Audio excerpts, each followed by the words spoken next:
Hello all welcome to insta KS. ನಾನು ನಿಮ್ಮ Srikanth Tejas, science and technology faculty. So ಈಗಾಗಲೇ ನಿಮ್ಮೆಲ್ಲರಿಗೂ ಗೊತ್ತಿರುವಂತೆ will be starting the fresh batch for UPSC and it is in bilingual for the first time of Karnataka. So ಈ ಒಂದು bilingual UPSC ಕೋರ್ಸನ್ನು ನಮ್ಮ insta KS ವತಿಯಿಂದ ನಾವು ಲಾಂಚ್ ಮಾಡ್ತಾ ಇದ್ದೀವಿ. ಸೊ ಇದರಲ್ಲಿ ಕಂಪ್ಲೀಟ್ ಸೈನ್ಸ್ ಆ್ಯಂಡ್ ಟೆಕ್ನಾಲಜಿ ಏನಿದೆ, ವಿಜ್ಞಾನ ಮತ್ತು ತಂತ್ರಜ್ಞಾನ, ಸೊ ಇದನ್ನು ಕಂಪ್ಲೀಟಾಗಿ ನಾನು ನಿಮಗೆ ಬೋಧನೆಯನ್ನು ಮಾಡ್ತಾ ಇದ್ದೀನಿ. ಸೊ ವಿಶೇಷತೆ ಏನು ಅಂತಂದರೆ ಸೈನ್ಸ್ ಆ್ಯಂಡ್ ಟೆಕ್ನಾಲಜಿಯನ್ನು ನಾವು ಕಂಪ್ಲೀಟ್ 25 ವರ್ಷದ ಒಂದು ಪ್ಯಾಟರ್ನ್ನ ಅಬ್ಸರ್ವ್ ಮಾಡಿ ಅನಾಲಿಸಿಸ್ ಮಾಡಿ ಅದಕ್ಕೆ ತಕ್ಕಂತೆ ಮತ್ತು ಈ ವರ್ಷದ ಒಂದು ಟ್ರೆಂಡನ್ನು ಅನಾಲಿಸಿಸ್ ಮಾಡಿ ಫ್ಯೂಚರಲ್ಲಿ ಯಾವ ರೀತಿ ಒಂದು ಸಬ್ಜೆಕ್ಟ್ ಮೇಲೆ ವೆಯ್ಟೇಜ್ ಇರುತ್ತೆ ಅನ್ನುವಂಥದ್ದನ್ನು ಕಂಪ್ಲೀಟಾಗಿ ಅನಲೈಸ್ ಮಾಡಿಕೊಂಡು ನಿಮಗೆ ಕ್ಲಾಸಸ್ಸನ್ನು ಮಾಡುವಂಥ ಒಂದು ಪ್ರಯತ್ನವನ್ನು ನಾವು ಮಾಡ್ತಾ ಇದ್ದೀವಿ. ಈ ಒಂದು ಇನ್ಸ್ಟಾ KS ಸಂಸ್ಥೆ ಏನಿದೆ, ಮೊಟ್ಟ ಮೊದಲ ಬಾರಿಗೆ ಎಲ್ಲ ವಿದ್ಯಾರ್ಥಿಗಳಿಗೂ ಕೂಡ, ಅಂದರೆ ಗ್ರಾಮೀಣ ಭಾಗದ ವಿದ್ಯಾರ್ಥಿಗಳು, ಕನ್ನಡ ಮೀಡಿಯಂ ವಿದ್ಯಾರ್ಥಿಗಳು ತಮ್ಮ UPSC ಕನಸನ್ನು ನನಸಾಗಿಸ್ಕೊಬೇಕು ಅಂತ ಹೇಳಿ ಈ ಒಂದು ಬ್ಯಾಚ್ ಕೋರ್ಸನ್ನು ವಿನಯ್ ಸರ್ ಅವರು ಅವರ ಒಂದು ಕನಸಿನ ಯೋಜನೆ ಅನ್ನೋ ಥರ ಇದನ್ನು ಪರಿಗಣಿಸಿ ಇದನ್ನು ಲಾಂಚ್ ಮಾಡಿರುವಂಥದ್ದು ತುಂಬ ಒಂದು ವಿಶೇಷತೆ. ಆ್ಯಂಡ್ ಈ ಒಂದು UPSC ಬೈಲಿಂಗ್ವಲ್ ಕೋರ್ಸ್ ಏನಿದೆ, ಇದರಲ್ಲಿ ಸೈನ್ಸ್ ಆ್ಯಂಡ್ ಟೆಕ್ನಾಲಜಿ, ವಿಜ್ಞಾನ ಮತ್ತು ತಂತ್ರಜ್ಞಾನ, UPSC ಅದರ ಸ್ಟ್ಯಾಂಡರ್ಡ್ಸಲ್ಲಾಗಲಿ, ಅದರ ಒಂದು ಕ್ವಶನ್ ಟ್ರೆಂಡಲ್ಲಿ ಪ್ಯಾಟರ್ನಲ್ಲಾಗಲಿ ಯಾವುದೇ ರೀತಿಯಾದಂಥ ಅನುಮಾನವಿಲ್ಲದೆ ಅವರು ಪ್ರತಿ ವರ್ಷವೂ ಕೂಡ ಎಲ್ಲರಿಗೂ ಶಾಕ್ ಕೊಡೋ ರೀತಿ ಒಂದು ಡಿಸೈನ್ನ ಮಾಡ್ತಾ ಇರುವಂಥದ್ದು ನಮ್ಮೆಲ್ಲರಿಗೂ ಕೂಡ ಗೊತ್ತಿರುವಂಥದ್ದು. ಪ್ರತಿಯೊಬ್ಬ ಅಭ್ಯರ್ಥಿನೂ ಕೂಡ, ಪ್ರತಿಯೊಬ್ಬ ಆಸ್ಪಿರೆಂಟು ಕೂಡ ತಮ್ಮದೇ ಆದಂಥ ಒಂದು ಶೈಲಿಯಲ್ಲಿ ಇದಕ್ಕೆ ಪ್ರಿಪೇರ್ ಆಗ್ತಾ ಇರ್ತಾರೆ. ಆದರೆ ಇಲ್ಲಿ ತುಂಬ ಹರ್ಡಲ್ಸನ್ನು ಫೇಸ್ ಮಾಡಬೇಕಾಗತ್ತೆ ಯಾರು ಕನ್ನಡ ಮೀಡಿಯಂ ವಿದ್ಯಾರ್ಥಿಗಳು. ಯಾಕಂದರೆ ಇದು ಅರ್ಥ ಮಾಡ್ಕೊಳ್ಳೋದು ಇದೆ ಅಲ್ವಾ, ಈ ಒಂದು science and technology subject Kannada medium ಆಸ್ಪಿರೆಂಟ್ಸ್ಗೆ ಇದು ಕಬ್ಬಿಣದ ಕಡಲೆ ರೀತಿ ಇರ್ತದೆ. ಇಂಥ ಒಂದು ಸಬ್ಜೆಕ್ಟನ್ನು ಅತ್ಯಂತ ಸರಳವಾಗಿ ಒಂದು ಶಾಲಾ ವಿದ್ಯಾರ್ಥಿಗೂ ಅರ್ಥ ಆಗುವಂಥ ರೀತಿಯಲ್ಲಿ ನಾವು ಬೋಧನೆ ಮಾಡಬೇಕು ಅನ್ನುವಂಥದ್ದು ನಮ್ಮ ಗುರಿಯಾಗಿ ನಿಮ್ಮೆಲ್ರಿಗೂ ಅರ್ಥ ಮಾಡಿಸ್ಬೇಕು. ಮತ್ತು ಯಾವುದೇ ಪ್ರಶ್ನೆ ಬಂದರೂ ಕೂಡ ಅದನ್ನು ಅನಾಲಿಟಿಕಲ್ ವೇಯಲ್ಲಿ ನೀವು ಥಿಂಕ್ ಮಾಡಿ ಆನ್ಸರ್ ಮಾಡಬೇಕು ಅನ್ನುವಂಥದ್ದರ ಉದ್ದೇಶವನ್ನು ಇಟ್ಕೊಂಡು ನಾವು ತುಂಬ ಸರಳೀಕರಣಗೊಳಿಸಿ ಸಬ್ಜೆಕ್ಟನ್ನು ಪಾಠ ಮಾಡ್ತಾ ಇದ್ದೀವಿ. ಆ್ಯಂಡ್ ಭಾಳ ಮುಖ್ಯವಾಗಿ ಸೈನ್ಸ್ ಆ್ಯಂಡ್ ಟೆಕ್ನಾಲಜಿ, ವಿಜ್ಞಾನ ಮತ್ತು ತಂತ್ರಜ್ಞಾನ ಅನ್ನುವಂಥದ್ದು ಪ್ರಿಲಿಮ್ಸ್ ಮತ್ತು ಮೇನ್ಸ್ಗೆ ಯಾವ್ಯಾವ ರೀತಿ ತಮ್ಮ ವೆಯ್ಟೇಜನ್ನು ಒಳಗೊಂಡಿರುತ್ತೆ ಅನ್ನುವಂಥದ್ದನ್ನು ನಾನು ನಿಮಗೆ ವಿಡಿಯೋದಲ್ಲಿ ತಿಳಿಸ್ಕೊಡ್ತೀನಿ. ಮತ್ತು ಯಾವ್ಯಾವ ಟಾಪಿಕ್ಸ್ ಬರುತ್ತೆ ಅದನ್ನು ಕೂಡ ನಾನು ಈ ವಿಡಿಯೋದಲ್ಲಿ ತಿಳಿಸ್ಕೊಡ್ತೀನಿ. ಇದೇ ತಿಂಗಳು 27ನೇ ತಾರೀಕು UPSC ಬೈಲಿಂಗ್ವಲ್ ಕೋರ್ಸ್ ಅನ್ನುವಂಥದ್ದು ಇದೇ ತಿಂಗಳು ನಮ್ಮ ಇನ್ಸ್ಟಾ KS ವತಿಯಿಂದ 27ನೇ ತಾರೀಕು ವಿನೂತನವಾದಂಥ UPSC bilingual batch course start ಆಗ್ತಾ ಇದೆ. ಇದರಲ್ಲಿ ಎಲ್ಲ ಪರಿಣಿತಿ ಅಂದರೆ ಎಕ್ಸ್ಪರ್ಟ್ ಫ್ಯಾಕಲ್ಟೀಸ್ ಇದ್ದಾರೆ ಬೈಲಿಂಗ್ವಲ್ ಕೋರ್ಸಲ್ಲಿ. ಒಬ್ಬೊಬ್ಬರು ಕೂಡ UPSC ಮೇನ್ಸನ್ನು ಬರೆದಿರೋದು ಮತ್ತು ಇಂಟರ್ವ್ಯೂ ಕೊಟ್ಟಿರುವಂಥ ಫ್ಯಾಕಲ್ಟೀಸು ಕೂಡ ಇದರಲ್ಲಿರುವಂಥದ್ದು ನಮ್ಮ ತಂಡದ ಅತ್ಯಂತ ವಿಶೇಷತೆ ಆಗಿರ್ತದೆ. ಈ ಒಂದು ಬೈಲಿಂಗ್ವಲ್ ಕೋರ್ಸಲ್ಲಿ ಸೈನ್ಸ್ ಆ್ಯಂಡ್ ಟೆಕ್ನಾಲಜಿ ಪಾರ್ಟ್ ಎಷ್ಟು ಇಂಪಾರ್ಟೆಂಟ್ ಇದೆ ಅಂತಂದರೆ ನಿಮಗೆ ಅರ್ಥ ಮಾಡಿಸ್ತಾ ಹೋಗ್ತೀನಿ, ಎಷ್ಟು ಈಸಿಯಾಗಿ ನೀವು ಅರ್ಥ ಮಾಡ್ಕೊಬೋದು ಅನ್ನುವಂಥದ್ದನ್ನು. ಆ್ಯಂಡ್ ಬಹಳ ಮುಖ್ಯವಾಗಿ ಪೇಪರ್ ಯಾವ್ಯಾವ ಪೇಪರಲ್ಲಿ ಹೆಂಗೆ ಬರುತ್ತೆ ಮತ್ತು ಯಾವ ರೀತಿ ನೀವು ಆನ್ಸರ್ ರೈಟಿಂಗನ್ನು ಮಾಡಬೇಕಾಗ್ತದೆ ಮೇನ್ಸಲ್ಲಿ, ಪ್ರತಿಯೊಂದನ್ನು ಕೂಡ ನಾವು ನಿಮ್ಮೊಂದಿಗಿದ್ದು ನಿಮಗೆ ಅರ್ಥ ಮಾಡಿಸುವಂಥ ಪ್ರಯತ್ನವನ್ನು ಮಾಡ್ತಾ ಇದ್ದೀವಿ. ಆ್ಯಂಡ್ ಭಾಳ ಮುಖ್ಯವಾಗಿ ಪ್ರಿಲಿಮ್ಸ್ ಮತ್ತು ಮೇನ್ಸ್ ಅದನ್ನು ಡಿವೈಡ್ ಮಾಡಿಕೊಂಡಾಗ ಸೈನ್ಸ್ ಆ್ಯಂಡ್ ಟೆಕ್ನಾಲಜಿ ಅನ್ನುವಂಥದ್ದು ಪ್ರಿಲಿಮ್ಸಲ್ಲಿ ಎರಡಾಗಿ ಡಿವೈಡ್ ಆಗುತ್ತೆ. ಒಂದು ಟೆಕ್ನಾಲಜಿಕಲ್ ಪಾರ್ಟು, ತಂತ್ರಜ್ಞಾನದ ಭಾಗ, ಇನ್ನೊಂದು ಜನರಲ್ ಸೈನ್ಸ್ ಅಂತ ಬರ್ತದೆ. ಜನರಲ್ ಸೈನ್ಸಲ್ಲಿ ಫಿಸಿಕ್ಸ್, ಕೆಮಿಸ್ಟ್ರಿ ಮತ್ತು ಬಯಾಲಜಿ. ನಾವೇನು NCERT 6th ಇಂದ 12th ಏನು ಓದ್ಕೊಂಡು ಬಂದಿರ್ತೀವಿ ಅದನ್ನೇ ಪ್ರಮುಖವಾಗಿ ಇಲ್ಲಿ ಕನ್ಸಿಡರ್ ಮಾಡುವಂಥದ್ದು. 6ರಿಂದ 12ನೇ ತರಗತಿವರೆಗೂ ಪ್ರತಿಯೊಂದನ್ನು ಕೂಡ ಬಿಟ್ ಬೈ ಬಿಟ್ NCERTಯನ್ನು ಫಸ್ಟು ಫೌಂಡೇಶನ್ ಹಾಕ್ಕೊಡುವಂಥ ಜವಾಬ್ದಾರಿ ನಮ್ಮದು. 6 to 12 ಜನರಲ್ ಸೈನ್ಸ್ ಅಲ್ಲಿ ಕವರ್ ಆಗುತ್ತೆ. ಮತ್ತು ಟೆಕ್ನಾಲಜಿ ಏನಿದೆ, ತಂತ್ರಜ್ಞಾನ, ಇದು ಪ್ರಿಲಿಮ್ಸ್ ಪರ್ಸ್ಪೆಕ್ಟಿವ್ ಅಲ್ಲಿ ಪ್ರತಿಯೊಂದು ಟಾಪಿಕ್ಕು ಕವರ್ ಆಗೋ ಥರ ನಾವು ಪಾಠ ಮಾಡ್ತೀವಿ. ಇನ್ನು ಪ್ರಿಲಿಮ್ಸ್ ಅಲ್ಲಿ ಬರುವಂಥ ಟಾಪಿಕ್ಸ್ ಬಹಳ ಮುಖ್ಯವಾಗಿ ಸೈನ್ಸ್ ಆ್ಯಂಡ್ ಟೆಕ್ನಾಲಜಿಯಿಂದ ಪ್ರಿಲಿಮ್ಸ್ ಅಲ್ಲಿ ಬರುವಂಥದ್ದು ಮೊದಲನೇ ಒಂದು ಟಾಪಿಕ್ ಯಾವುದು ಅಂತಂದರೆ, ಅಥವಾ ಮೊದಲನೇ ವಿಷಯ ಯಾವುದು ಅಂತಂದರೆ ಬಯೋಟೆಕ್ನಾಲಜಿ. ಬಯೋಟೆಕ್ನಾಲಜಿ ಅಂದರೆ ಜೈವಿಕ ತಂತ್ರಜ್ಞಾನ. ಬಯೋಟೆಕ್ನಾಲಜಿಯಲ್ಲಿ ಏನೆಲ್ಲ ತಂತ್ರಜ್ಞಾನಗಳು ಬರ್ತವೆ, ಟೆಕ್ನಾಲಜಿಗಳು ಬರ್ತವೆ, ಯಾವ ರೀತಿ ನಮ್ಮ ಲೈಫ್ಗೆ ಅಪ್ಲಿಕೇಬಲ್ ಆಗಿ ಬಯೋಟೆಕ್ನಾಲಜಿಯನ್ನು ಬಳಕೆ ಮಾಡ್ತೀವಿ ನಾವು. ಫಾರ್ ಎಕ್ಸಾಂಪಲ್ ಇವಾಗ ನೀವು ನೋಡ್ತಾ ಇರ್ಬೋದು ರೀಸೆಂಟಾಗಿ ಸೂಪರ್ನೋವಾ ಸ್ಟೆಂಟ್ ಅಂತೇಳಿ ಒಂದು ನ್ಯೂಸಲ್ಲಿದೆ ಬಯೋಟೆಕ್ನಾಲಜಿಯಲ್ಲಿ. ಮತ್ತು ಕ್ರಿಸ್ಪರ್ ಕ್ಯಾಸ್ನೈನ್ ಟೆಕ್ನಾಲಜಿನ ಯೂಸ್ ಮಾಡ್ಕೊಂಡು ಕಾಶ್ಮೀರಲ್ಲಿ ಸೊ ಮಾಂಸವನ್ನು ಹೆಚ್ಚು ಮೀಟನ್ನು ಪ್ರೊಡಕ್ಷನ್ ಮಾಡ್ಕೋಬೇಕು. ಸುಮಾರು ಕುರಿ ತಳಿಯಲ್ಲಿ ಒಂದು 30-40% ಅಷ್ಟು ಮಾಂಸವನ್ನು ಇನ್ಕ್ರೀಸ್ ಮಾಡ್ಕೊಬೇಕು ಅಂತೇಳಿ ಜೀನ್ ಎಡಿಟಿಂಗ್ ಟೆಕ್ನಾಲಜಿಯನ್ನು ಸೊ ಯಾವ ರೀತಿ ಇಂಪ್ಲಿಮೆಂಟ್ ಮಾಡ್ಕೊಂಡು ಬರ್ತಾ ಇದ್ದೀವಿ. ಮತ್ತು ಜೀನ್ ಸೀಕ್ವೆನ್ಸಿಂಗು, ಸೊ ಜೀನೋಮ್ ಎಡಿಟಿಂಗು, ಮತ್ತು ಜೀನೋಮ್ ಅಂದರೆ ಏನು, ಸೊ ಜೀನೋಮ್ ಪ್ರಾಜೆಕ್ಟ್ಸ್ ಯಾಕೆ ಮಾಡ್ತಾರೆ, ಪ್ರತಿಯೊಂದು ಟಾಪಿಕ್ ಅನ್ನು ಕೂಡ ನಿಮಗೆ ಅತ್ಯಂತ ಸರಳವಾಗಿ ನಾನು ಅರ್ಥ ಮಾಡಿಸ್ತೀನಿ. ಓಕೆ, ಇದಿಷ್ಟು ಬಯೋಟೆಕ್ನಾಲಜಿಯಲ್ಲಿ ಬರುವಂಥ ಟಾಪಿಕ್ಸ್. ಆದರೆ ಅದರಲ್ಲಿ ಸೆಲ್ ಬಯಾಲಜಿಯಿಂದ ಸ್ಟಾರ್ಟ್ ಮಾಡೋದು ತುಂಬ ವಿಶೇಷತೆ. ಓಕೆ, ಸೊ ನಾವು ಪ್ರಾರಂಭ ಮಾಡೋದೇ ಸೆಲ್ ಬಯಾಲಜಿಯಿಂದ, ತೀರಾ ಬೇಸಿಕ್ಸಿಂದ ಸ್ಟಾರ್ಟ್ ಮಾಡಿ ಅಡ್ವಾನ್ಸ್ಡ್ ಲೆವೆಲ್ವರೆಗೂ ತಗೊಂಡೋಗಿ ಸೊ ಪ್ರಿಲಿಮ್ಸ್ PYQs ಅನ್ನು, ಪ್ರೀವಿಯಸ್ ಇಯರ್ ಕ್ವಶನ್ಸನ್ನು ಡಿಸ್ಕಸ್ ಮಾಡಿ ನಿಮಗೆ ಪ್ರತಿಯೊಂದನ್ನು ಕೂಡ ಕರಗತ ಮಾಡಿಸುವಂಥದ್ದು ನಮ್ಮ ರೆಸ್ಪಾನ್ಸಿಬಿಲಿಟಿ. ಹಾಗೆ ಎರಡನೇ ಚಾಪ್ಟರ್ ಡಿಫೆನ್ಸ್ ಟೆಕ್ನಾಲಜಿ ಅಂತೇಳಿ. ಓಕೆ, ರಕ್ಷಣಾ ತಂತ್ರಜ್ಞಾನ. ಡಿಫೆನ್ಸಲ್ಲಿ ನಾವು ಎಷ್ಟು ಪವರ್ಫುಲ್ ಇದ್ದೀವಿ, how powerful we are in defence, so ಅದನ್ನು ನೋಡ್ತೀವಿ. And very importantly, what on all the technologies, what on all the weapons we use in the defence of India. ಭಾರತದಲ್ಲಿ ಯಾವ್ಯಾವ ತಂತ್ರಜ್ಞಾನಗಳನ್ನು ಬಳಕೆ ಮಾಡ್ತೀವಿ, ಮತ್ತು ಯಾವ್ಯಾವ ತಂತ್ರಜ್ಞಾನಗಳನ್ನು ಬಳಕೆ ಮಾಡ್ಕೊಂಡು ಯಾವ ಶಸ್ತ್ರಾಸ್ತ್ರಗಳನ್ನು ನಾವು ಬಳಸ್ತಾ ಇದ್ದೀವಿ, ಸೊ ಜಾಗತಿಕ ಮಟ್ಟದಲ್ಲಿ ನಮ್ಮ ಸ್ಥಾನ ಏನು ಅನ್ನುವಂಥದ್ದನ್ನು ಸೊ ಇದರಲ್ಲಿ ನಾವು ತಿಳ್ಕೊಳ್ತಾ ಹೋಗ್ತೀವಿ. ಸೊ ಮಿಸೈಲ್ ಟೆಕ್ನಾಲಜಿ ಆಗಿರ್ಬೋದು, ಹಾಗೆ MTCRಗೆ ಸಂಬಂಧಪಟ್ಟಂತೆ ಸೊ ಪ್ರತಿಯೊಂದನ್ನು ಕೂಡ ಎಕ್ಸ್ಪ್ಲೇನ್ ಮಾಡ್ತಾ ಬರ್ತೀವಿ. ಹಾಗೆ ಬಹಳ ಮುಖ್ಯವಾಗಿ ಸೊ ಫೈಟರ್ ಜೆಟ್ ಟೆಕ್ನಾಲಜಿ, ಭಾರತದಲ್ಲಿ ಯಾವ ರೀತಿ ಯುದ್ಧ ವಿಮಾನಗಳಿದ್ದಾವೆ, ಹಾಗೆ ಸೊ ನೇವಿಗೆ ಸಂಬಂಧಪಟ್ಟಂತೆ ವಾರ್ಶಿಪ್ಸ್ ಆಗಿರ್ಬೋದು, ಮತ್ತು ಎಲೆಕ್ಟ್ರಾನಿಕ್ ವಾರ್ಫೇರ್ ಸಿಸ್ಟಮ್ ಆಗಿರ್ಬೋದು. ಸೊ ಹೀಗೆ ಪ್ರತಿಯೊಂದನ್ನು ಕೂಡ ಇನ್ ಡೀಟೇಲ್ಡ್ ಆಗಿ ಒಬ್ಬ ಆರ್ಟ್ಸ್ ಕಾಮರ್ಸ್ ಸ್ಟೂಡೆಂಟ್ಗೂ ಅರ್ಥ ಆಗೋ ರೀತಿ ನಾನು ಅರ್ಥ ಮಾಡಿಸ್ತೀನಿ. ಆ್ಯಂಡ್ ಬಹಳ ಮುಖ್ಯವಾಗಿ ಥರ್ಡ್ ಚಾಪ್ಟರ್, ಮೂರನೇ ಒಂದು ಚಾಪ್ಟರ್ ಯಾವುದು ಅಂದರೆ ಸ್ಪೇಸ್ ಟೆಕ್ನಾಲಜಿ, ಬಾಹ್ಯಾಕಾಶ ತಂತ್ರಜ್ಞಾನ. ಸೈನ್ಸ್ ಅಂಡ್ ಟೆಕ್ ಅಂದರೆ space technology, it's very very important. So ಬಾಹ್ಯಾಕಾಶ ತಂತ್ರಜ್ಞಾನ, ಸೊ ಆಸ್ಟ್ರೋಫಿಸಿಕ್ಸ್ ಏನಿದೆ ಅದಕ್ಕೆ ಲಿಂಕ್ ಮಾಡಿ ನಾವು ಬಾಹ್ಯಾಕಾಶ ತಂತ್ರಜ್ಞಾನವನ್ನು ಸೋಲಾರ್ ಸಿಸ್ಟಮ್ ಇಂದ ಹಿಡಿದು ಸೊ ಪ್ರತಿಯೊಂದನ್ನು ಕೂಡ ಗ್ಯಾಲಕ್ಸಿಯವರೆಗೂ, ಯೂನಿವರ್ಸ್ನವರೆಗೂ, ಸ್ಪೇಸ್ನವರೆಗೂ ಪ್ರತಿಯೊಂದನ್ನು ಕೂಡ ಓದ್ತಾ ಬರ್ತೀವಿ. ಸೊ ಯಾವ ರೀತಿ ಏನೇನು ಡೆವಲಪ್ಮೆಂಟ್ಸ್ ಆಗ್ತಾ ಬಂತು, ಇಸ್ರೋ ಅನ್ನುವಂಥದ್ದು ಯಾವಾಗ ಸ್ಥಾಪನೆ ಆಯಿತು, ಇಸ್ರೋಗೂ ಮೊದಲೇನಿತ್ತು, ಭಾರತದಲ್ಲಿ ಬಾಹ್ಯಾಕಾಶ ಕಾರ್ಯಕ್ರಮಗಳು ಹೆಂಗೆ ಪ್ರಾರಂಭ ಆದವು, ಸ್ಪೇಸ್ ಪ್ರೋಗ್ರಾಮ್ಸ್ ಅನ್ನುವಂಥದ್ದು. So what was the history behind the so space programmes of India ಅನ್ನುವಂಥದ್ದನ್ನು ಕೂಡ I will going to explain in detail. Along with that we will going to look into the global space programmes, ಜಾಗತಿಕ ಬಾಹ್ಯಾಕಾಶ ಕಾರ್ಯಕ್ರಮಗಳು, and what are the applications of space technology in India. ಭಾರತದಲ್ಲಿ ಮತ್ತು global ಲೆವೆಲಲ್ಲಿ ಯಾವ ರೀತಿ ಈ ಒಂದು ಬಾಹ್ಯಾಕಾಶ ತಂತ್ರಜ್ಞಾನ ಅತ್ಯಂತ ಪ್ರಮುಖ ತಂತ್ರಜ್ಞಾನವಾಗಿ ನಮಗೆ ಕೆಲಸ ಬರ್ತಾ ಇದೆ. ಅದರಲ್ಲಿ ಸ್ಯಾಟಲೈಟ್ ಟೆಕ್ನಾಲಜಿ ಭಾಳ ಇಂಪಾರ್ಟೆಂಟ್. ಸೊ ಅದರಲ್ಲಿ ಒಂದೊಂದು ಕೂಡ ಸ್ಯಾಟಲೈಟ್ಸ್, EOS ಆಗಿರ್ಬೋದು, EOS ಅರ್ತ್ ಅಬ್ಸರ್ವೇಟರಿ ಸ್ಯಾಟಲೈಟ್ಸ್ ಆಗಿರ್ಬೋದು, ನ್ಯಾವಿಗೇಷನ್ ಸ್ಯಾಟಲೈಟ್ಸ್ ಆಗಿರ್ಬೋದು, ಕಮ್ಯುನಿಕೇಷನ್ ಸ್ಯಾಟಲೈಟ್ಸ್ ಆಗಿರ್ಬೋದು. ಸೊ ಪ್ರತಿಯೊಂದನ್ನು ಕೂಡ ಇನ್ ಡೀಟೇಲ್ಡ್ ಆಗಿ ಡಿಫರೆನ್ಸಸ್ಸನ್ನು ನಾವು ಎಕ್ಸ್ಪ್ಲೇನ್ ಮಾಡೋಣ ಆ್ಯಂಡ್ ನಿಮ್ಗೆ ಅರ್ಥ ಮಾಡಿಸೋಣ. ಓಕೆ, ಸೊ ಇದರಲ್ಲಿ ಬಹಳ ಮುಖ್ಯವಾಗಿ ನಿಮಗೆ satellite technology, rocket technology, launch vehicles ಅಂದ್ರೆ ಏನು, ಉಡಾವಣಾ ವಾಹಕಗಳು ಅಂದ್ರೆ ಏನು, ಸೊ ಇಲ್ಲಿ ಸ್ಪೇಸ್ ಅಲ್ಲಿ ಬಳಸ್ತೀವಿ ನಾವು ಲಾಂಚ್ ವೆಹಿಕಲ್ಸ್ ಅನ್ನ. So the rocket which carries the space craft is called as launch vehicle. ಹಾಗೆ ಡಿಫೆನ್ಸ್ ಅಲ್ಲಿ ಯೂಸ್ ಮಾಡ್ತೀವಿ the rocket which carries the war head R the explosives and which are exclusively used in the war is called as missile. So missile ಕ್ಷಿಪಣಿಗೂ ಮತ್ತೆ launch ವೆಹಿಕಲ್ಗೆ ಇರುವಂಥ difference ಏನು, and what are the launch vehicles we use in our space programs, Indian space programs, for example PSLV, GSLV and future launch vehicles. ಪ್ರತಿಯೊಂದು ಇನ್ detailed ಆಗಿ current ಅಫೇರ್ಸ್ಗೆ link ಮಾಡಿ ನಾನು ನಿಮಗೆ ಕೊಡ್ತೀನಿ. ಸೊ UPSC ಭಯ ಬೇಡ, ಓಕೆ, ನಮ್ಮ ಅನುಭವ. So we are already teaching for UPSC. So ಒಂದು ಅನುಭವವನ್ನು ಸೊ ನಿಮ್ಮ ಮುಂದೆ ಸುವಿರವಾಗಿ ನಿಮಗೆ ಈಸಿಯಾಗಿ ಅರ್ಥ ಆಗೋ ಥರ ಸೊ ನಾವು ಪ್ರಸ್ತುತಪಡಿಸ್ತೀವಿ. ಆ್ಯಂಡ್ ಬಹಳ ಮುಖ್ಯವಾಗಿ 3 ಚಾಪ್ಟರ್ಸ್ ಆದಮೇಲೆ the 4th chapter is nuclear technology. ಇದು ಕೂಡ ಡಿಫೆನ್ಸ್ಗೆ ಸಂಬಂಧಪಟ್ಟಿರುವಂಥದ್ದು. ನ್ಯೂಕ್ಲಿಯರ್ ತಂತ್ರಜ್ಞಾನ. So what is nuclear fusion reaction, what is nuclear fission reaction, ಬೈಜಿಕ ಸಮ್ಮಿಳನ, ಬೈಜಿಕ ವಿದಳನ. ಸೊ ನ್ಯೂಕ್ಲಿಯರ್ ಫ್ಯೂಷನ್ ರಿಯಾಕ್ಟರ್ಸ್, ಯಾವ ರೀತಿ ಬೈಜಿಕ ಸಮ್ಮಿಳನ ಕ್ರಿಯಾಕಾರಿಗಳನ್ನ ಅಭಿವೃದ್ಧಿ ಮಾಡ್ಕೊಂಡಿದೀವಿ. ITR ಪ್ರಾಜೆಕ್ಟ್ ಆಗಿರ್ಬೋದು, ಈಸ್ಟ್ ಆಗಿರ್ಬೋದು, ಇಂಡಿಯಾದ ಆದಿತ್ಯ, SST-1 ಪ್ರತಿಯೊಂದನ್ನು ಎಕ್ಸ್ಪ್ಲೇನ್ ಮಾಡ್ತೀನಿ. ಹಾಗೆ so will going to explain about the nuclear fusion reactors, that is nuclear power plants. So ಭಾರತದಲ್ಲಿ ಇತ್ತೀಚೆಗೆ so second stage fast breeder reactor ಅಲ್ಲಿ ಸೊ ನಾವು ಪ್ಲುಟೋನಿಯಂ ಅನ್ನ ಬ್ರೇಕ್ ಮಾಡಿ first time okay so Kudankulam nuclear power plant ಅಲ್ಲಿ okay so thorium ಅನ್ನು use ಮಾಡಿಕೊಳ್ಳುವಂತ ಒಂದು ಫೆಸಿಲಿಟೀಸ್ ಅನ್ನ ನಾವು ಇಂಡಿಯಾದಲ್ಲಿ ಡೆವಲಪ್ ಮಾಡ್ಕೊಂಡಿದೀವಿ. With this India became the second country in the world to achieve the fast breeder reactor successfully.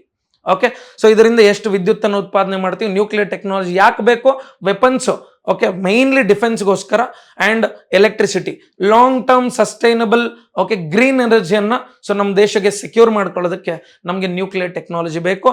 ಮತ್ತು ಇದರಲ್ಲಿ IAEA ಪಾತ್ರ ಏನು, ಸೊ ಇರಾನ್ ನ್ಯೂಕ್ಲಿಯರ್ ವೆಪನ್ಸನ್ನು ಮಾಡ್ಕೊಬಾರ್ದು ಅಂತೇಳಿ ಓಕೆ IAEA ಯಾಕೆ ಅಡ್ಡ ಬರ್ತಾ ಇದೆ, ಆ್ಯಂಡ್ IAEA ಪ್ರತಿನಿಧಿಯಾಗಿ ಅಮೆರಿಕ ಯಾಕೆ ಬರ್ತಾ ಇದೆ, ನಾನು ಇದನ್ನು ಸ್ಟಾಪ್ ಮಾಡ್ತೀನಿ ಅಂತ, what rights they have to stop the nuclear weapon development or nuclear weapon testing in the world ಅನ್ನುವಂಥದ್ದನ್ನು ಸೊ ಇನ್ ಡೀಟೇಲ್ಡಾಗಿ ಎಕ್ಸ್ಪ್ಲೇನ್ ಮಾಡ್ತಾ ಬರ್ತೀವಿ.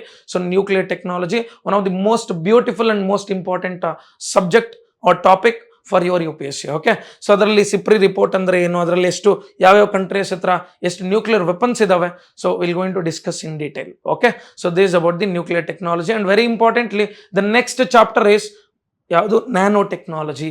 Nano technology, so nano technology ಅಂತಂದರೆ ಏನಪ್ಪ, okay, so it is the manipulation of matter at nano scale. So nano ಗಾತ್ರದಲ್ಲಿ ಅಥವಾ nano ಮಾಪನದಲ್ಲಿ so nano ಕಣಗಳನ್ನು ನಿರ್ವಹಣೆ ಮಾಡುವಂಥ ಅಥವಾ ದ್ರವ್ಯದ ಕಣಗಳನ್ನು ನಿರ್ವಹಣೆ ಮಾಡುವಂಥದ್ದಕ್ಕೆ ನ್ಯಾನೋ ಟೆಕ್ನಾಲಜಿ ಅಂತ ಕರಿತೀವಿ. ಸೊ ನ್ಯಾನೋ ಟೆಕ್ನಾಲಜಿನ ಯೂಸ್ ಮಾಡಿಕೊಂಡು ಯಾವ ರೀತಿ ನಾವು ಮಟೀರಿಯಲ್ ಸೈನ್ಸಲ್ಲಿ ಸೊ ಡಿಫ್ರೆಂಟ್ ಟೈಪ್ಸ್ ಆಫ್ ಮಟೀರಿಯಲ್ಸನ್ನು ಡೆವಲಪ್ ಮಾಡ್ಕೊಂಡು ಬರ್ತೀವಿ. ಸೊ ಫಾರ್ ಎಕ್ಸಾಂಪಲ್ ನಿಮಗೆ ಸ್ಪೇಸ್ ಕ್ರಾಫ್ಟ್ಸ್ ಆಗಿರ್ಬೋದು, ಸ್ಟೆಲ್ತ್ ಟೆಕ್ನಾಲಜಿ ಆಗಿರ್ಬೋದು, ಹಾಗೆ ನಮ್ಮ ದೈನಂದಿನ ಜೀವನದಲ್ಲಿ ಎವ್ರಿಡೇ ಲೈಫಲ್ಲಿ ಫಾರ್ ಎಕ್ಸಾಂಪಲ್ ಒಂದು ಕಣ್ಣಿಗೆ ಹಾಕೊಳ್ಳೋ ಕಾಜಲ್ಲಿಂದ, ಲಿಪ್ಸ್ಟಿಕ್ಕಿಂದ, ಮೇಕಪ್ ಪ್ರಾಡಕ್ಟ್ಸಿಂದ, ನಮ್ಮ ಬಟ್ಟೆಯಿಂದ ಹಿಡಿದು ನಮ್ಮ ಶೂ ಇಂದ ಹಿಡಿದು ಪ್ರತಿಯೊಂದರಲ್ಲೂ ನ್ಯಾನೋ ಟೆಕ್ನಾಲಜಿ.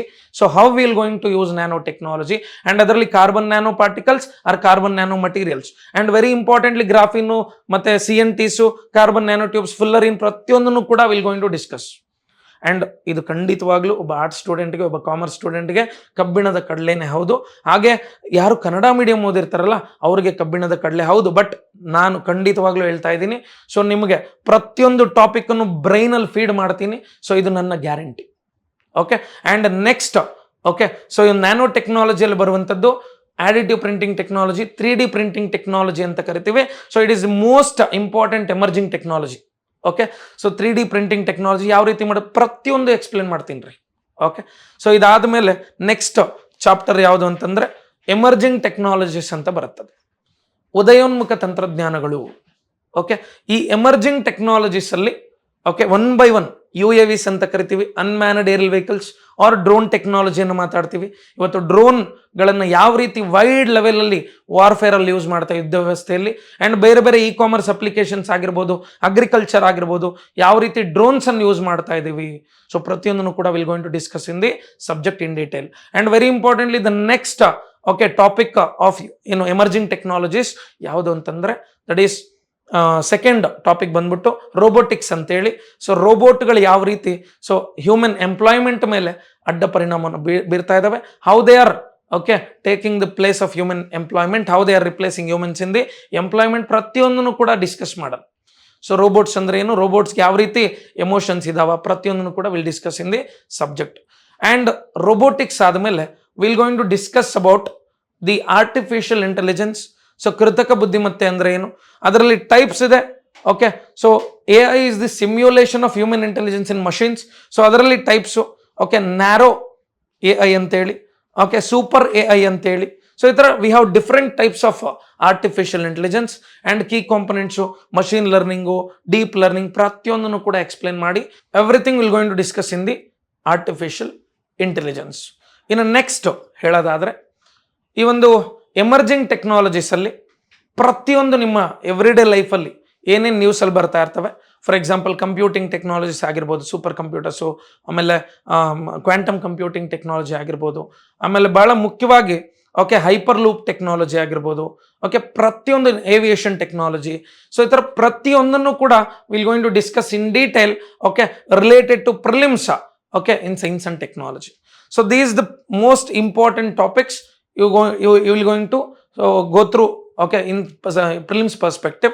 ಸೊ ಹಂಗಾಗಿ ಪ್ರಿಲಿಮ್ಸ್ ಇಷ್ಟ ಆದರೆ ನೆಕ್ಸ್ಟ್ ಓಕೆ ಇದರಲ್ಲಿ very important physics, chemistry, biology cover ಆಗಿರುತ್ತೆ ಮೊದಲೇ, ಆಮೇಲೆ ಪ್ರಿಲಿಮ್ಸ್ಗೆ ಇಷ್ಟು ಟೆಕ್ನಾಲಜಿಕಲ್ ಪಾರ್ಟನ್ನು ನಾವು ನೋಡೋದು. ಮತ್ತು ಪ್ರಿಲಿಮ್ಸ್ ಅಂತಂದ್ರೇ ಟೆಕ್ನಾಲಜಿಯ ಜೊತೆಲಿ ಕರೆಂಟ್ ಅಫೇರ್ಸನ್ನು ಅಪ್ಡೇಟ್ ಆಗಬೇಕು. ಯಾವ ರೀತಿ ಅಪ್ಡೇಟ್ ಆಗಬೇಕು, ಕರೆಂಟ್ ಅಫೇರ್ಸ್ ಮತ್ತು ಪ್ರಿಲಿಮ್ಸ್ ಸೈನ್ಸ್ ಆ್ಯಂಡ್ ಟೆಕ್ನಾಲಜಿ ಎರಡು ಯಾವ ರೀತಿ ಅವಿನಾಭಾವ ಸಂಬಂಧವನ್ನು ಹೊಂದಿರ್ತವೆ ಅದನ್ನು ಇನ್ ಡೀಟೇಲ್ ನಾನು ಎಕ್ಸ್ಪ್ಲೇನ್ ಮಾಡ್ತಾ ಹೋಗ್ತೀನಿ. Okay, this about the prelims okay, science and technology. That is my most important part. ಓಕೆನಾ? ಓಕೆ, ಇದಿಷ್ಟು ಪ್ರಿಲಿಮ್ಸ್ ಆದರೆ ಈಗಾಗಲೇ ನಿಮ್ಗೆ ಗೊತ್ತಿದೆ ಪ್ರಿಲಿಮ್ಸಲ್ಲಿ ಒಂದೊಂದು ವರ್ಷದಲ್ಲಿ ಒಂದೊಂದು ಥರ ಪ್ಯಾಟರ್ನ್ ಚೇಂಜ್ ಆಗ್ತಾ ಬರ್ತಾ ಇದೆ, ಮತ್ತು ನಂಬರ್ ಆಫ್ ಕ್ವಶನ್ಸ್ ಏನಿದೆ ಅದರ ವೈಟೇಜು ವೇರಿಯೇಷನ್ ಆಗ್ತಾ ಬರ್ತಾ ಇದೆ. ಎಲ್ಲೂ ಕೂಡ ಅವರು ಯೂನಿಫಾರ್ಮಿಟಿ ಮೇಂಟೈನ್ ಮಾಡಿಲ್ಲ. ಸೊ ಕೆಲವೊಂದು ಸಲ 8 ಕ್ವಶನ್ ಬಂದಿದ್ದಾವೆ, ಕೆಲವೊಂದು ಸಲ 15 ಬಂದಿದ್ದಾವೆ. ಸೊ ಲಾಸ್ಟ್ ಟೈಮ್ ಮೊನ್ನೆ 2026 ಪ್ರಿಲಿಮ್ಸಲ್ಲಿ ಸುಮಾರು 7 ಕ್ವಶನ್ಸ್ ಬಂದಿದ್ದಾವೆ. ಹೀಗಾಗಿ ಕರೆಂಟ್ ಅಫೇರ್ಸ್ ಲಿಂಕ್ ಆಗಿ ಮತ್ತೆ ಜಾಸ್ತಿ ಆಗ್ಬೋದು, ಬಟ್ ವೇರಿಯೇಷನ್ ಆಗ್ತಾನೆ ಇದೆ. ಸೊ ಹಂಗಾಗಿ ನೀವು ನೆಗ್ಲೆಕ್ಟ್ ಮಾಡೋಂಗಿಲ್ಲ. It's very very important. ಇನ್ನು ನೆಕ್ಸ್ಟ್ ಮೇನ್ಸ್ ಪರ್ಸ್ಪೆಕ್ಟಿವ್ ಅನ್ನು ನೋಡೋದಾದರೆ, ಸೊ ಮೇನ್ಸಲ್ಲಿ ಸುಮಾರು 50ರಿಂದ 80ರಷ್ಟು 50 to 80 ಮಾರ್ಕ್ಸ್ ನಿಮಗೆ ಮೇನ್ಸಲ್ಲಿ ಸೈನ್ಸ್ ಆ್ಯಂಡ್ ಟೆಕ್ನಾಲಜಿಯಿಂದ ಬರ್ಬೋದು. ಆ್ಯಂಡ್ ಇದು ಕೂಡ ಇಯರ್ಲಿ ವೇರಿಯೇಷನ್ ಆಗ್ತಾ ಇರುತ್ತೆ. And the number of questions we can expect from science and technology is okay 3 to 5 questions. That is okay 10 and 15 marks questions, ಅಂದರೆ ಡಿಪೆಂಡ್ ಆಗುತ್ತೆ ಇದು. ಸೊ ಇಯರ್ಲಿ ಓಕೆ ವೇರಿಯೇಷನ್ ಆಗ್ತಾ ಬರ್ತಾ ಇದೆ. This is the mains weightage of science and technology. And current ಅಫೇರ್ಸ್ಗೆ link ಮಾಡಿ ಮತ್ತೆ ಬೇರೆ ಕೇಳ್ಬೋದು. ಸೊ ನಾನು ಪ್ಯೂರ್ ಟೆಕ್ನಾಲಜಿ ಪರ್ಸ್ಪೆಕ್ಟಿವ್ ಇಂದ ನಾನು ಹೇಳ್ತಾ ಇದ್ದೀನಿ. ಸೊ ಮೇನ್ಸಲ್ಲಿ ಮೊದಲನೇದಾಗಿ developments and effects, developments, applications and effects of science and technology in every day life ಅಂತ ಇದೆ. ಸೊ ದೈನಂದಿನ ಜೀವನದ ಮೇಲೆ ಯಾವ ರೀತಿ ಪರಿಣಾಮಗಳನ್ನು ವಿಜ್ಞಾನ ಮತ್ತು ತಂತ್ರಜ್ಞಾನ ಬೀರುತ್ತೆ, ಪ್ಲಸ್ ಅದರ ಅನ್ವಯಗಳೇನು, ಹಾಗೆ ಓಕೆ ಇದ್ರ ಬಹಳ ಮುಖ್ಯವಾಗಿ ಅಭಿವೃದ್ಧಿ ಕಾರ್ಯಗಳೇನೇನಾಗ್ತದೆ, ಡೆವಲಪ್ಮೆಂಟ್ಸ್ ಏನಾಗ್ತಾ ಇದೆ. ಸೊ ಇದೆಲ್ಲವನ್ನು ಕೂಡ will going to discuss in detail in the mains perspective. So ನಿಮ್ಗೆ ಅಲ್ಲೇ ಆನ್ಸರ್ ರೈಟಿಂಗ್ ಪ್ರಾಕ್ಟೀಸನ್ನು ಕೂಡ ನಾವು ಮಾಡಿಸ್ತೀವಿ. ಇದು ಮೇನ್ಸಲ್ಲಿ ಮೆನ್ಷನ್ ಮಾಡಿರುವಂಥ ಮೊದಲನೇ ಓಕೆ ಟಾಪಿಕ್ ಆಗುತ್ತೆ. ನೆಕ್ಸ್ಟ್ ಎರಡನೇದಾಗಿ achievements of Indians in science and technology. So ಭಾರತದ ವಿಜ್ಞಾನ ಮತ್ತು ತಂತ್ರಜ್ಞಾನದಲ್ಲಿ ಸೊ ಭಾರತೀಯರ ಸಾಧನೆಗಳೇನಿದಾವೆ, ಸೊ ಇಂಡಿಯನ್ಸ್ ಏನೇನು ಅಚೀವ್ ಮಾಡ್ಕೊಂಡು ಬಂದಿದ್ದಾರೆ. ಫಾರ್ ಎಕ್ಸಾಂಪಲ್ ಅಬ್ದುಲ್ ಕಲಾಂ ಅವರಾಗಿರ್ಬೋದು, ವಿಕ್ರಮ್ ಸಾರಾಭಾಯ್ ಅವರಾಗಿರ್ಬೋದು, ಡಾಕ್ಟರ್ ಹೋಮಿ ಜಹಾಂಗೀರ್ ಬಾಬಾ ಅವರಾಗಿರ್ಬೋದು. ಸೊ ಈ ರೀತಿ ಎಮಿನೆಂಟ್ ಓಕೆ ಪರ್ಸನಾಲಿಟೀಸ್ ವಿಜ್ಞಾನ ಮತ್ತು ತಂತ್ರಜ್ಞಾನದಲ್ಲಿ ಯಾರ್ಯಾರಿದ್ದಾರೆ, ಸೊ ಎಲ್ಲರನ್ನೂ ಕೂಡ ನಾವಿಲ್ಲಿ ಓದಬೇಕಾಗತ್ತೆ ಮೇನ್ಸ್ ಪರ್ಸ್ಪೆಕ್ಟಿವ್ ಅಲ್ಲಿ. ಮತ್ತೆ ಯಾವ ರೀತಿ ವಿಜ್ಞಾನ ಮತ್ತು ತಂತ್ರಜ್ಞಾನವನ್ನು ನಾವು ಇಂಡಿಜಿನೈಸೇಷನ್ ಮಾಡ್ಕೊಂಡು ಬಂದಿದ್ದೀವಿ, indigenization of science and technology. So ದೇಶೀಯತೆಗೊಳಿಸ್ಕೊಂಡು ಬಂದಿದ್ದೀವಿ. ಸೊ ಯಾವ್ಯಾವ ಟೆಕ್ನಾಲಜೀಸ್ ನಾವೇ ಡೆವಲಪ್ ಮಾಡ್ಕೊಂಡಿದ್ದೀವಿ ಇಂಡಿಜಿನಸ್ ಆಗಿ, ಅವುಗಳ ಬಗ್ಗೆ ಮೈನ್ಸ್ ಪರ್ಸ್ಪೆಕ್ಟಿವ್ ಅಲ್ಲಿ ನೀಟಾಗಿ ಓದಬೇಕಾಗ್ತದೆ. ಮತ್ತೆ developing of new technologies in India, ಇನ್ನು ಫ್ಯೂಚರಲ್ಲಿ ಏನೇನು ಮಾಡ್ಕೊಳ್ತಾ ಇದ್ದೀವಿ, ಸೊ ಯಾವ್ಯಾವ ಟೆಕ್ನಾಲಜಿ ಹೊಸದಾಗಿ ನಾವು ಅಭಿವೃದ್ಧಿ ಮಾಡ್ಕೊಳ್ತಾ ಇದ್ದೀವಿ, ಇಸ್ರೋ ಆಗಿರ್ಬೋದು, DRDO, CDAC ಆಗಿರ್ಬೋದು, IASC, HAL, ಪ್ರತಿಯೊಂದರ ಬಗ್ಗೆನೂ ಇಲ್ಲಿ ಡೀಟೇಲ್ಡ್ ಆಗಿ ಓದ್ಕೊಂಡು ಬರ್ತೀವಿ. So this is the second topic of mains. So ನಿಮ್ಮ ಸಿಲೆಬಸ್ ಕಾಪಿಯಲ್ಲಿ ಮೆನ್ಷನ್ ಮಾಡಿರುವಂಥದ್ದು. ಮೂರನೇದಾಗಿ ಥರ್ಡ್ ಮೈನ್ಸಲ್ಲಿ ಕೇಳ್ಬೋದಾಗಿರುವಂಥದ್ದು, ಅಂದರೆ ಸಿಲೆಬಸ್ ಕಾಪಿಯಲ್ಲಿ ಮೆನ್ಷನ್ ಮಾಡಿರುವಂಥದ್ದು awareness okay in the fields of IT, information technology. ಅದರಲ್ಲಿ ಕಂಪ್ಲೀಟಾಗಿ ನಿಮಗೆ IT-ಯಲ್ಲಿ ಓಕೆ ಇಂಟರ್ನೆಟ್ ಅಂದರೆ ಏನು, ನೆಟ್ವರ್ಕ್ ಅಂದರೆ ಏನು, ಕಂಪ್ಯೂಟಿಂಗ್ ಅಂದರೆ ಎಲ್ಲ ಬರ್ತದೆ ಅದರಲ್ಲಿ. ಓಕೆನಾ? ಸೊ IT ಇನ್ಫಾರ್ಮೇಷನ್ ಟೆಕ್ನಾಲಜಿ ಮತ್ತು ಅಡ್ಮಿನಿಸ್ಟ್ರೇಷನಲ್ಲಿ ಯಾವ ರೀತಿ ಯೂಸ್ ಮಾಡ್ತಾ ಇದ್ವಿ IT-ನ. ಸೊ ಕ್ಲೌಡ್ ಕಂಪ್ಯೂಟಿಂಗ್ ಆಗಿರ್ಬೋದು, ಅದರಲ್ಲಿ ಮೇಘರಾಜ್ ಅಂತ ಬರುತ್ತೆ, ಅದಾಗಿರ್ಬೋದು. ಪ್ರತಿಯೊಂದನ್ನು ಕೂಡ will going to discuss in the mains perspective, ನಿಮ್ಗೆ ಆನ್ಸರ್ ರೈಟಿಂಗ್ ಯೂಸ್ ಆಗೋ ಥರ. ಮತ್ತು ರೋಬೋಟಿಕ್ಸ್ ಬಗ್ಗೆ ಮೇನ್ಸಲ್ಲಿ ಅದು ಯಾವ ರೀತಿ ಎಂಪ್ಲಾಯ್ಮೆಂಟ್, ಹ್ಯೂಮನ್ ಅವೈಲಬಿಲಿಟಿಯನ್ನು ಅಥವಾ ಹ್ಯೂಮನ್ ಡಿಪೆಂಡೆನ್ಸಿಯನ್ನು ಕಡಿಮೆ ಮಾಡ್ಕೊಂಡು ಬರುತ್ತೆ ಡೇ ಬೈ ಡೇ. ಸೊ ಇದನ್ನೂ ಮಾತಾಡ್ತೀವಿ. ಆ್ಯಂಡ್ ಆರ್ಟಿಫಿಷಿಯಲ್ ಇಂಟೆಲಿಜೆನ್ಸ್ ಬಗ್ಗೆನೂ ಮಾತಾಡ್ತೀವಿ ಮೈನ್ಸಲ್ಲಿ. And nano technology again repeat ಆಗುತ್ತೆ ಇಲ್ಲೂ ಕೂಡ. ಆ್ಯಂಡ್ ಬಯೋಟೆಕ್ನಾಲಜಿ ರಿಪೀಟ್ ಆಗುತ್ತೆ, ಜೈವಿಕ ತಂತ್ರಜ್ಞಾನ. ಅಂದರೆ ಮೇನ್ಸ್ ಪರ್ಸ್ಪೆಕ್ಟಿವ್ ಅಲ್ಲಿ ಅದರ ಅಪ್ಲಿಕೇಶನ್ಸ್ ಮೇಲೆ ಕೇಳ್ಬೋದು. ಸೊ ಇಲ್ಲಾಂದರೆ ಅದರ ಫ್ಯೂಚರ್ ಓಕೆ ಯಾವ ರೀತಿ ಇರ್ಬೋದು ಅನ್ನೋದ್ರ ಬಗ್ಗೆ ಕೇಳ್ಬೋದು. ಸೊ ಅವ್ರು ಯಾವ ಡೈಮೆನ್ಷನ್ ಆದರೂ ಕ್ವಶನ್ನ ಕೇಳ್ಬೋದು, ಬಟ್ ನಾವು ಆನ್ಸರ್ ಮಾಡೋದಕ್ಕೆ ರೆಡಿ ಆಗಬೇಕು. ಅದಕ್ಕೆ ನಾವು ಕಂಪ್ಲೀಟ್ ಆಗಿ ನಿಮ್ಮನ್ನು ತಯಾರು ಮಾಡ್ತೀವಿ. That is our responsibility. And ಭಾಳ ಇಂಪಾರ್ಟೆಂಟ್ ಆಗಿ ಇಶ್ಯೂಸ್ ರಿಲೇಟೆಡ್ ಟು IPR ಅಂತ ಬರ್ತದೆ. ಸೊ ಲಾಸ್ಟ್ ಟಾಪಿಕ್ ಇದು, issues related to IPR. IPR ಅಂದರೆ ಏನಪ್ಪ, ಇಂಟೆಲೆಕ್ಚುವಲ್ ಪ್ರಾಪರ್ಟಿ ರೈಟ್ಸ್ ಅಂತೇಳಿ. ಓಕೆ, ಸೊ ಬೌದ್ಧಿಕ ಆಸ್ತಿಯ ಹಕ್ಕುಗಳು ಅಂತ ಬರುತ್ತೆ. ಸೊ ಇಂಟೆಲೆಕ್ಚುವಲ್ ಪ್ರಾಪರ್ಟಿ ರೈಟ್ಸು, ಇದರ ಬಗ್ಗೆ ಸ್ವಲ್ಪ ಎಕಾನಮಿಯಲ್ಲಿ ಓದ್ಕೊತೀರಾ, ಮತ್ತು ಇಲ್ಲಿ ಕಂಪ್ಲೀಟ್ ಆಗಿ ನಾನು ಟೆಕ್ನಾಲಜಿಯಲ್ಲಿ ಪಾಠ ಮಾಡ್ತೀನಿ. ಇದರಲ್ಲಿ ಟ್ರೇಡ್ ಮಾರ್ಕ್ಸ್ ಆಗಿರ್ಬೋದು, ಮತ್ತು ಹಾಲ್ ಮಾರ್ಕ್ ಆಗಿರ್ಬೋದು, GI ಟ್ಯಾಕ್ಸ್ ಆಗಿರ್ಬೋದು, ಕಾಪಿರೈಟ್ಸ್ ಆಗಿರ್ಬೋದು. ಫಾರ್ ಎಕ್ಸಾಂಪಲ್ ಒಂದು ಯಾವುದೋ ಒಂದು ಒಳ್ಳೆ ಪೊಯಮ್ ಬರ್ದಿರಾ, ಅದಕ್ಕೆ ಕಾಪಿರೈಟ್ ತಗೊಳ್ತೀರಾ ನೀವು ರಿಜಿಸ್ಟ್ರೇಷನ್ ಮಾಡ್ಕೊಂಡು. ಸೊ ಹಾಗೆ ನೀವು ಯಾವುದೋ ಒಂದು ಡಿಸೈನ್ ಮಾಡಿರ್ತೀರ ಬ್ಯೂಟಿಫುಲ್ ಆಗಿ, ಅದನ್ನು ಬೇರೆಯವ್ರು ಕಾಪಿ ಮಾಡಬಾರ್ದು ಅಂತೇಳಿ ಅದಕ್ಕೆ ನೀವೇನು ಮಾಡ್ತೀರಾ, ಸೊ ಟ್ರೇಡ್ ಮಾರ್ಕ್ ತಗೊಳ್ತೀರಾ. ಸೊ ಈ ಥರ ಹಾಲ್ ಮಾರ್ಕು, ಟ್ರೇಡ್ ಮಾರ್ಕು, ಕಾಪಿರೈಟ್ಸು ಪ್ರತಿಯೊಂದನ್ನು ಇಲ್ಲಿ ಓದ್ತೀವಿ. ಅದರ ರಿಲೇಟೆಡ್ ಏನೇನು ಕೇಸಸ್ ಇಶ್ಯೂಸ್ ಇದ್ದಾವೆ, ಸೊ ಅದನ್ನು ಕೂಡ will going to discuss in detail. So these about the mains okay perception of science and technology. So ಇದರಲ್ಲಿ ಯಾವುದೇ ಒಂದು ಡೌಟ್ ಇದ್ರೂ ಕೂಡ ವಿ ಆರ್ ರೆಡಿ. ಓಕೆ, ನಿಮಗೆ 24/7 ಸೊ ನೀವೇನೇ ಡೌಟ್ಸ್ ಕೇಳಿದ್ರು ಕೂಡ ಅದನ್ನು ಸಾಲ್ವ್ ಮಾಡೋದಕ್ಕಾಗಲಿ, ಅದನ್ನು ಯಾವುದೇ ಕಾರಣಕ್ಕೂ ಸಂದೇಹಗಳನ್ನ ಕ್ಯಾರಿ ಮಾಡದೇ ಇರೋ ರೀತಿ ಆಗಲಿ, ನಿಮ್ಮನ್ನು ನಿಸ್ಸಂದೇಹದಿಂದ ಎಕ್ಸಾಮ್ಗೆ ತಯಾರು ಮಾಡುವಂಥ ಜವಾಬ್ದಾರಿ ಸಂಪೂರ್ಣವಾಗಿ ನಮ್ಮ ಸಂಸ್ಥೆಯ ಮೇಲಿದೆ. ಮತ್ತು ನಮ್ಮ InstaKS ತಂಡ ಏನಿದೆ, it's a very beautiful team and it's very good team. ತುಂಬ ಒಳ್ಳೆ ಟೀಮ್ ಇದೆ. ಸೊ ಈ ಕೂಡಲೇ ಜಾಯ್ನ್ ಆಗಬೇಕು, ಇದರ ಸದುಪಯೋಗನ ಪಡಿಸ್ಕೊಬೇಕು. UPSC ಕನಸಾಗಬಾರ್ದು, ಇದು ನನಸಾಗಬೇಕು. ಸೊ ಯಾರ್ಯಾರು ಪ್ರಯತ್ನ ಮಾಡ್ಬೇಕು ಅನ್ಕೊಂಡಿದ್ರೆ ಜೆನ್ಯೂನ್ ಆಗಿ ಅವ್ರಿಗೆ ಹೇಳ್ತಾ ಇದ್ದೀವಿ. ಮತ್ತು ಎಲ್ಲರೂ ಬಂದಿಲ್ಲಿ ಜಾಯ್ನ್ ಆಗಿ ಅನ್ನೋದು ಇಲ್ಲ. ಸೊ ನಮಗೆ ರಿಸಲ್ಟ್ ಬೇಕು, ರಿಸಲ್ಟ್ ಕೊಡ್ತೀನಿ ಅನ್ನುವಂಥವ್ರು, ಮತ್ತು ನನ್ನ ಆತ್ಮಸ್ಥೈರ್ಯ ಇಲ್ಲ ಸರ್ ನನಗೆ, ಬಟ್ ನಾನು ಟ್ರೈ ಮಾಡಬೇಕು ಅಂದ್ಕೊಂಡಿದ್ದೀನಿ ಅನ್ನುವಂಥವ್ರಿಗೆ ಇದು ಕರ್ನಾಟಕದಲ್ಲೇ ಅತ್ಯಂತ ದೊಡ್ಡ ಸದಾವಕಾಶವಾಗಿದೆ. ಸೊ ಈ ಕೂಡಲೇ ತಡ ಮಾಡದೆ ಬನ್ನಿ, ಜಾಯ್ನ್ ಆಗಿ. ನೆನಪಿದೆ ಅಲ್ವಾ, ಇದೇ ತಿಂಗಳು 27ನೇ ತಾರೀಕು ಹೊಸ ಬ್ಯಾಚ್ ಸ್ಟಾರ್ಟ್ ಆಗ್ತಾ ಇದೆ. ಅಲ್ಲಿ ನಾನು ನಿಮ್ಗೆ ಸಿಗ್ತೀನಿ. ಸೊ ಅಲ್ಲಿ ನಾನು ಸೈನ್ಸ್ ಆ್ಯಂಡ್ ಟೆಕ್ನಾಲಜಿಯನ್ನು ಮಾಡ್ತೀನಿ. So thank you so much. See you all. Bye bye.